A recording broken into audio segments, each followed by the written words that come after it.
మీరు ప్రతి నెలా కేవలం 20,000 రూపాయలు పెట్టుబడి పెడితే 15 సంవత్సరాల తర్వాత అది 1 కోటి రూపాయలు అవుతుందని మీకు తెలుసా? ఇది అతిశయోక్తి కాదు, ఇది గణితం. మరియు ఈ గణితం వెనుక ఉన్న సూత్రాన్ని ఫైనాన్స్ ప్రపంచంలో 843 రూల్ అని పిలుస్తారు. ఈ వీడియో చివరి వరకు చూడండి, ఎందుకంటే మీ డబ్బు ఎలా పెరుగుతుందో అర్థమైతే మీరు మళ్లీ పెట్టుబడి గురించి ఆలోచించే విధానం పూర్తిగా మారిపోతుంది. కంపౌండింగ్ అంటే ఏమిటో ముందుగా అర్థం చేసుకుందాం. మీరు పెట్టుబడి పెట్టిన డబ్బుపై వచ్చే వడ్డీ మళ్లీ దానిపై వడ్డీ సంపాదిస్తుంది. అంటే మీ డబ్బు మాత్రమే పనిచేయడం లేదు, మీ డబ్బు సంపాదించిన లాభం కూడా పనిచేయడం మొదలుపెడుతుంది. మొదటి కొన్ని సంవత్సరాలు ఈ వృద్ధి చాలా నెమ్మదిగా కనిపిస్తుంది, కానీ సమయం గడిచే కొద్దీ ఈ వృద్ధి వేగం అనూహ్యంగా పెరుగుతుంది. దీన్ని సులభంగా అర్థం చేసుకోవడానికి ఫైనాన్స్ నిపుణులు రూల్ ఆఫ్ 72 అనే సూత్రాన్ని ఉపయోగిస్తారు.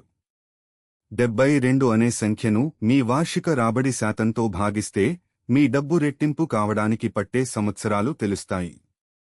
ఉదాహరణకు, మీకు ఏటా 9% రాబడి వస్తే 72ను 9తో భాగిస్తే 8 వస్తుంది. అంటే మీ డబ్బు రెట్టింపు కావడానికి దాదాపు 8 సంవత్సరాలు పడుతుంది. ఇప్పుడు అసలు విషయానికి వద్దాం. 8 ఏప్రిల్ 2003 రూల్. మీరు దీర్ఘకాలం పాటు స్థిరంగా ఇన్వెస్ట్ చేస్తూ ఉంటే మీ మొత్తం పెట్టుబడి విలువ రెట్టింపు కావడానికి పట్టే సమయం క్రమంగా తగ్గుతూ వస్తుంది. మొదటి రెట్టింపు కావడానికి దాదాపు 8 సంవత్సరాలు పడుతుంది. తర్వాతి రెట్టింపుకి కేవలం 4 సంవత్సరాలు మాత్రమే పడుతుంది. మరియు మూడో రెట్టింపుకి కేవలం 3 సంవత్సరాలు మాత్రమే పడుతుంది. ఎందుకు ఇలా జరుగుతుంది? ఎందుకంటే మీరు ప్రతి నెలా కొత్త డబ్బు జమ చేస్తూ ఉంటే ముందు జమ చేసిన డబ్బుకు ఎక్కువ సంవత్సరాలు కంపౌండ్ అయ్యే అవకాశం దొరుకుతుంది. కాబట్టి 15వ సంవత్సరం నాటికి మీ మొత్తం కార్పస్లో ఎక్కువ భాగం అసలు మీరు పెట్టిన డబ్బు కాదు, అది కంపౌండింగ్ ద్వారా వచ్చిన లాభం. ఇదే కంపౌండింగ్ యొక్క నిజమైన శక్తి. ఇప్పుడు ఆచరణాత్మక ఉదాహరణ చూద్దాం. మీరు ప్రతి నెలా 20,000 రూపాయలు ఒక మ్యూచువల్ ఫండ్ SIP లో పెట్టుబడి పెడుతున్నారు అనుకుందాం, మరియు మీకు సగటున సంవత్సరానికి 12% రాబడి వస్తుంది అనుకుందాం. ఇది భారతదేశంలో ఈక్విటీ మ్యూచువల్ ఫండ్స్కు సాధారణమైన దీర్ఘకాలిక సగటు రాబడి. మొదటి 8 సంవత్సరాల తర్వాత మీ మొత్తం పెట్టుబడి, అంటే మీరు జమ చేసిన మొత్తం ప్లస్ వచ్చిన లాభం, రెట్టింపు అవుతుంది. తర్వాతి 4 సంవత్సరాల్లో, అంటే మొత్తం 12 సంవత్సరాల నాటికి అది మళ్లీ రెట్టింపు అవుతుంది. ఇప్పుడు అది 4 రెట్లు అయ్యింది. మరియు చివరి 3 సంవత్సరాల్లో, అంటే మొత్తం 15 సంవత్సరాల నాటికి అది మళ్లీ రెట్టింపు అవుతుంది, 8 రెట్లు. లెక్క వేసి చూస్తే ప్రతి నెల 20,000 రూపాయలు 12% వార్షిక రాబడితో 15 సంవత్సరాల తర్వాత మీ మొత్తం కార్పస్ దాదాపు 1 కోటి రూపాయలు అవుతుంది.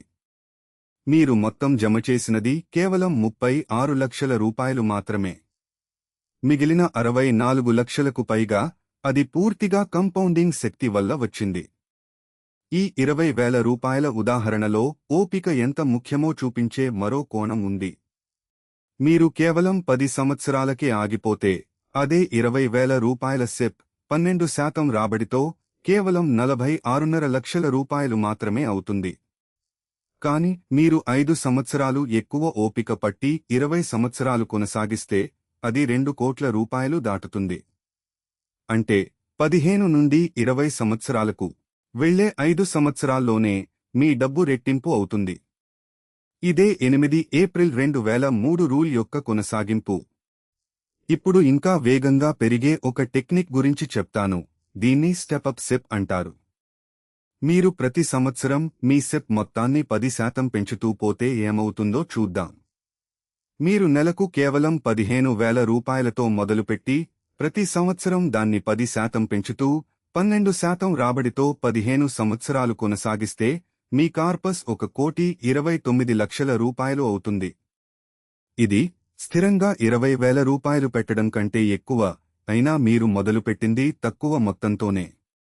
ఎందుకంటే మీ జీతం పెరిగే కొద్దీ మీ పెట్టుబడి కూడా పెరుగుతూ ఉంటుంది. ఇప్పుడు నిజాయితీగా ఒక ముఖ్యమైన విషయం చెప్పాలి.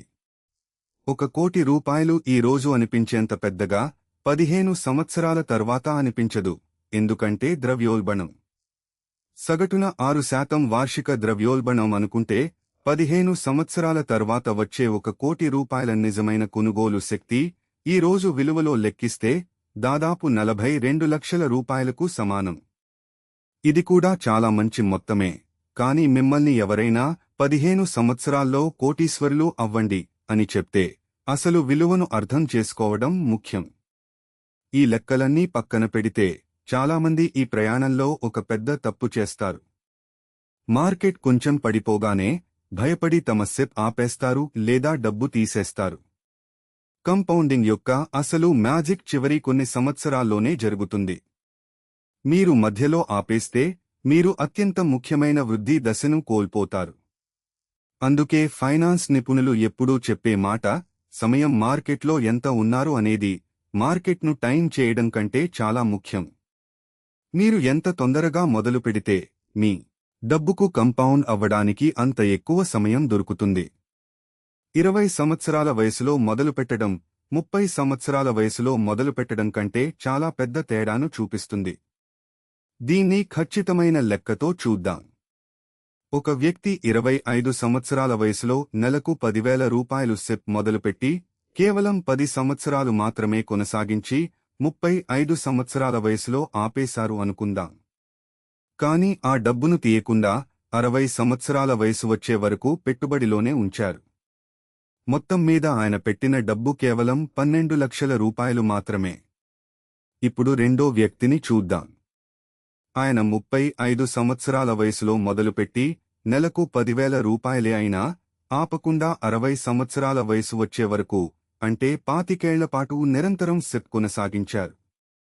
ఆయన మొత్తం పెట్టిన డబ్బు 30 లక్షల రూపాయలు, మొదటి వ్యక్తి కంటే 2.5 రెట్లు ఎక్కువ.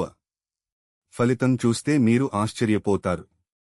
60 సంవత్సరాల వయసు నాటికి 12 లక్షలు మాత్రమే పెట్టి 10 సంవత్సరాలకే ఆపేసిన మొదటి వ్యక్తి కార్పస్ 4,60 లక్షల రూపాయలు అవుతుంది.